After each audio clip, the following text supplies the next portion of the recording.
പഹൽഗാം ഭീകരാക്രമണത്തിൽ ഇന്ത്യയ്ക്ക് പിന്തുണയുമായി ഗൾഫ് രാജ്യങ്ങൾ. ഭീകരരെ നേരിടാൻ ഇന്ത്യയ്ക്ക് എല്ലാ പിന്തുണയും നൽകുമെന്ന് സൗദി അറേബ്യ പ്രഖ്യാപിച്ചു. ഭീകരവാദം അംഗീകരിക്കാനാകില്ല എന്ന് UAEയും ഒമാനും പ്രതികരിച്ചു. പഹൽഗാം ഭീകരാക്രമണത്തെ ശക്തമായി അപലപിക്കുന്നതോടൊപ്പം സാഹചര്യം നേരിടാൻ എല്ലാ സഹായവും വാഗ്ദാനം ചെയ്യുകയാണ് ഗൾഫ് രാജ്യങ്ങൾ.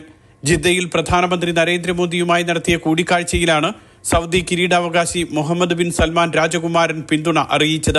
ഭീകരാക്രമണത്തെ അപലപിച്ച മുഹമ്മദ് ബിൻ സൽമാൻ രാജകുമാരൻ ഇന്ത്യക്ക് എല്ലാ തരത്തിലുള്ള സഹായവും നൽകാൻ സന്നദ്ധമാണെന്നും വ്യക്തമാക്കി. ഒമാൻ വിദേശകാര്യ മന്ത്രാലയം പ്രസ്താവനയിലാണ് ആക്രമണത്തെ അപലപിക്കുകയും ഇന്ത്യൻ ജനതയ്ക്ക് എല്ലാ പിന്തുണ അറിയിക്കുകയും ചെയ്തത്. ദുരന്തത്തിൽ ഇരയായവരുടെ കുടുംബത്തിന്റെ ദുഃഖത്തിൽ പങ്കുചേരുന്നതായും മന്ത്രാലയം വ്യക്തമാക്കി. എല്ലാ തരത്തിലുള്ള ഭീകരവാദത്തെയും ശക്തമായി നേരിടണമെന്ന് UAE വിദേശകാര്യ മന്ത്രാലയം അറിയിച്ചു. അന്താരാഷ്ട്ര നിയമങ്ങൾ അനുസരിച്ച് ഭീകരവാദത്തെ നേരിടണമെന്നും ഇന്ത്യൻ ജനതയുടെ ദുഃഖത്തിൽ പങ്കുചേരുന്നുവെന്നും പ്രസ്താവനയിൽ പറയുന്നുണ്ട്.